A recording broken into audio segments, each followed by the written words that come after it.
Bukan cuma pelimpahan, tapi barang bukti kasus Nikita Mirzani juga udah diungkap polisi. Polisi sebut ada 8 HP, 5 flash disk, 9 dokumen, 1 mobil, dan uang tunai 3,4 miliar. Semua diserahkan ke kejaksaan. Ini semua dikaitkan dengan laporan Reza Gladys soal dugaan pemerasan dan pencucian uang. Yang menarik, kuasa hukum Nikita tetap yakin kliennya nggak bersalah dan siap buktikan di persidangan. Ya, kita belum tahu siapa yang benar. Tapi proses hukum harus kita hormati dan kawal bareng. Support buat Nikita atau siapapun yang sedang diuji lewat kasus hukum kayak gini. Semangat terus, semoga semua segera terang. Kalian tim mana? Komen dong! Semakin kesini, gue semakin bertanya-tanya ada apa dengan kasus NM ini. Kok semakin kesini semakin kelihatan banget adanya suatu hal yang ditutupi dan yang dipaksakan. Kemarin-kemarin nih, waktu Nikita Mirzani dipindahkan ke kejaksaan, barulah muncul juga katanya ada mobil yang disita oleh pihak kepolisian. Tetapi Bang Fahmi selaku pengacaranya NM kok tidak tahu kesananya. Ya, kalau sampai Bang Fahmi nggak tahu kalau misalnya ada mobil yang disita kayak gitu, lalu letak transparansi dari kepolisiannya pun bagaimana itu gitu. Lalu slogan Polri presisinya itu gimana gitu. Ya, itu kenapa gitu Bang Fahmi bisa sampai nggak tahu kalau ada mobil yang disita. Itu hal yang pertama ya. Terus hal yang kedua juga nih. Kalau misalkan seandainya mobil udah disita, terus Bang Fahmi juga sudah mengakui ada uang 3M lebih. Uang Niki itu yang disita oleh kepolisian. Itu artinya kan, seenggaknya RG itu sudah menerima kembali apa yang menjadi haknya. Walaupun itu sementara ini dipakai dulu menjadi sebagai barang bukti. Tapi seenggaknya, apa yang dituduhkan diperas oleh dari Nikmir itu sudah dikembalikan lah seenggaknya. Ya kan? Kenapa kok tidak ada restoratif justice? Perdamaian sebelum lanjut ke sidang. Apakah restoratif justice ini tidak berlaku dalam kasus Nikmir atau gimana? Kalau misalkan restoratif justice ini ditolak oleh pihak Nikmir, mungkin itu karena Nikmir ingin membuka semuanya. Ya, tapi kalau misalnya restoratif ini dituntut oleh ditolak oleh RJ, nah gue perlu bertanya-tanya nih, kenapa RJ tidak menolak restoratif justice ini? Ya, apakah karena Nikmir takutnya bebas terus lebih mengekspos lagi produk-produk yang membahayakan atau gimana? Ataukah RG juga menantang Nikmir untuk membuka-bukaan di pengadilan? Gue pikir kalau sampai itu yang dipikirkan oleh RG, salah besar gue pikir. Ya, terus yang ketiga juga nih yang gue tanya nih, kalau misalnya Bang Fahmi menemukan banyak kejanggalan-kejanggalan dalam tahap penyidikan kemarin, kenapa Bang Fahmi tidak coba melaporkan ke Propam? Itu aja sih yang gue pertanyain. Tapi inti dari ini semua, gue lihat ya, kasus ini benar-benar dipaksain banget loh. Ya kasihan Nikmir sebenarnya. Gue ngomong kayak gini juga berdasarkan apa yang gue lihat dan apa yang gue dengar dari VT-VT yang beredar di beranda gue ini. Dan gue ngambil kesimpulan seperti itu gitu. Ya karena buat gue pribadi aneh gitu, ngerti nggak sih? Aneh banget ini. Ya, tapi apapun itu, gue bersyukur akhirnya Nikmir jadi P21 karena saat persidangan nanti kita bisa lihat kebenaran sebenarnya dan itu pasti bakal seru banget. Dibandingkan Nikmir dibebaskan gitu aja, kita nggak tahu apa aja kecurangan yang ada di dalamnya itu. Ya, termasuk soal masalah mobil ini juga. Ya, walaupun ini seandainya mobil ini mobil Mail yang disita oleh kepolisian, berarti kan benar-benar udah klop. Seenggaknya kurang lebihnya plus minusnya apa yang dituduhkan di Pras 4M itu setidaknya udah kembali lagi ke RG walaupun statusnya itu sebagai barang bukti dulu saat ini. Ini blunder loh gue bilang ya. Sampai Bang Fahmi nggak tahu ada mobil yang disita kayak gitu. Wah, buat gue pribadi ini transparansi polisi saat itu gimana gitu. Sampai Bang Fahmi juga pernah bilang berkas di AP21 pun dari Nikmir pun dia belum terima waktu itu. Kan gila ya gue bilang ya. Harusnya nggak kayak gitu loh. Ya semoga apa yang kita lihat ini tidak benar-benar nyata dalam kehidupan kita semua. Dan gue percaya banget masih banyak polisi-polisi baik yang di luar sana yang benar-benar membela kaum lemah. Oke? Kalau di sini saya tidak membela dari salah satu rival ini ya, yang satu brutal, yang satu lembut. Tetapi kalau saya melihat dari hitungan-hitungan takdir, ya mungkin ini kisi-kisi lah. RG sendiri mungkin akan mengalami banyak kerugian. Nah, bedanya di sini adalah Nikita Mirzani adalah seorang pejuang berkali-kali masuk penjara, tapi takdirnya memang kuat, wanita yang kuat, dan semakin dia ditekan semakin dia kuat. Nah itu mas, dia punya energi spiritual yang tinggi, gak semua orang punya. Nah kalau misalnya saya bicara di sini kan kalau mengenai tentang past life atau apapun mungkin nanti teman-teman masyarakat kurang paham, tetapi kita sepaham bahwasanya semua orang pasti dinaungi oleh mungkin leluhurnya, mungkin orang-orang kuat secara batiniah gitu. Jadi di sini Nikita Mirzani tidak hanya dinaungi oleh bintang yang memang berpihak kepadanya, tetapi beberapa orang kuat secara batin itu, jadi bukan pergi ke paranormal, bukan mas, tertakdir memang didampingi orang-orang kuat. Kita lihat bolak-balik masuk penjara, nggak ada takutnya kok mas, kayak gitu. Dan ini adalah pelajaran buat Nikita Mirzani, bukan pelajaran untuk menjadi diam. Sebenarnya nanti setelah dia keluar dari penjara, nanti akan terbentuk satu pola, dia akan mendapat satu kekuatan lagi, bisa jadi nanti menjadi seorang yang wanita yang membela wanita-wanita yang tertindas, bisa jadi kayak gitu, dan nantinya akan menjadi pejuang seorang wanita. Tapi kalau dari kacamata batin sih, kalau ditanyakan nantinya siapakah pemenang di antara dua rival ini, yang satu brutal, yang satu lembut, kalau batin saya mengatakan lebih arah ke Nikita. Nikita bisa Iya. dengan kata untuk penekanan dalam prediksi atau pandangan seorang Madam Lois, kemenangan di Nikita dari sisi tarot gimana? Maksudnya Oke. kemenangan dari general tarot sendiri. Oke, nah kita akan validasi ya. Sebenarnya beberapa hari ini saya udah ngerasa kira-kira di antara Nikita dan RG ini siapa yang kira-kira nanti akan menang ya. Kita akan shuffling satu.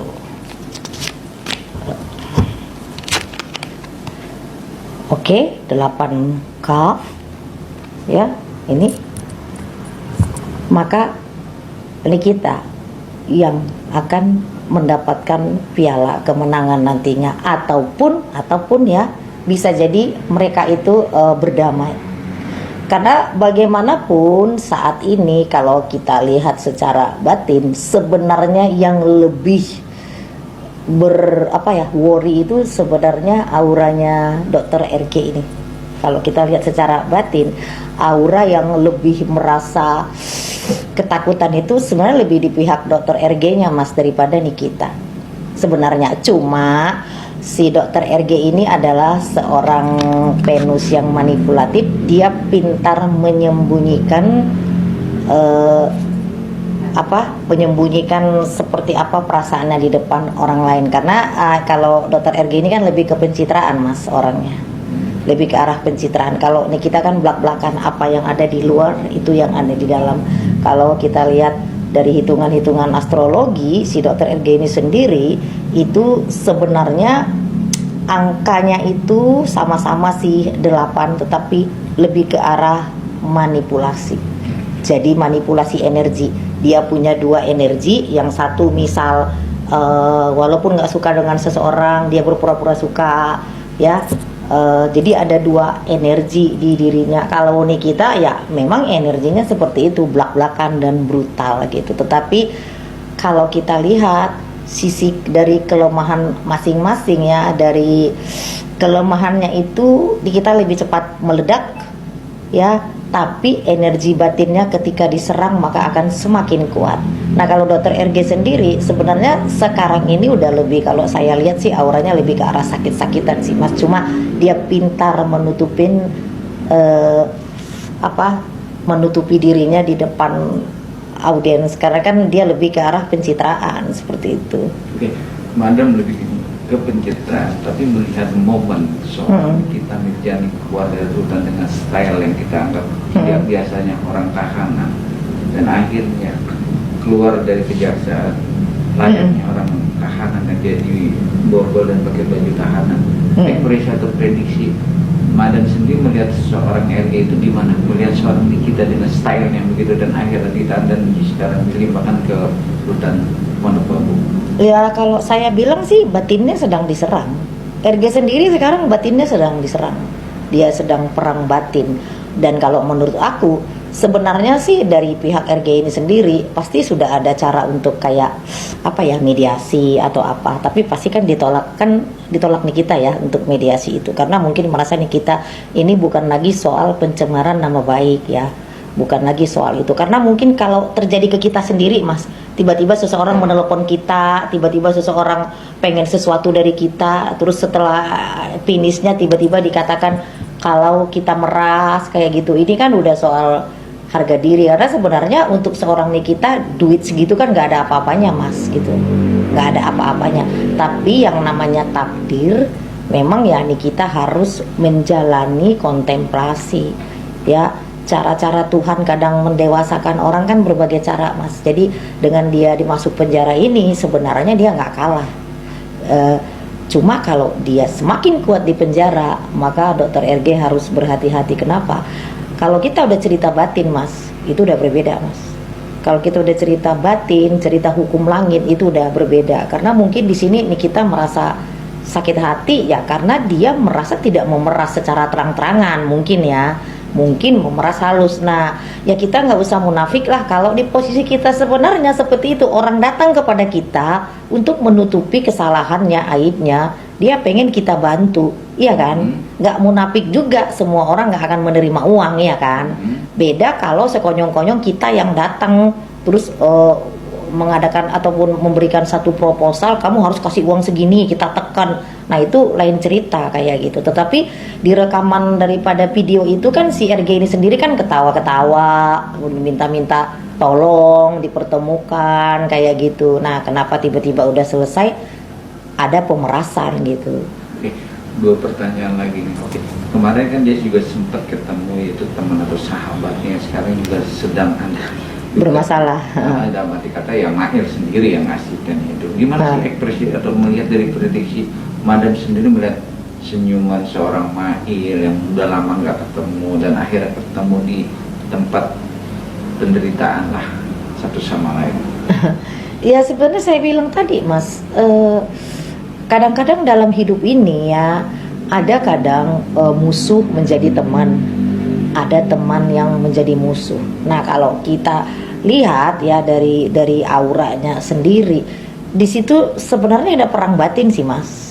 Lebih ke ada perang batin sih, kok ini ketemunya di tempat yang seperti ini kan kayak gitu.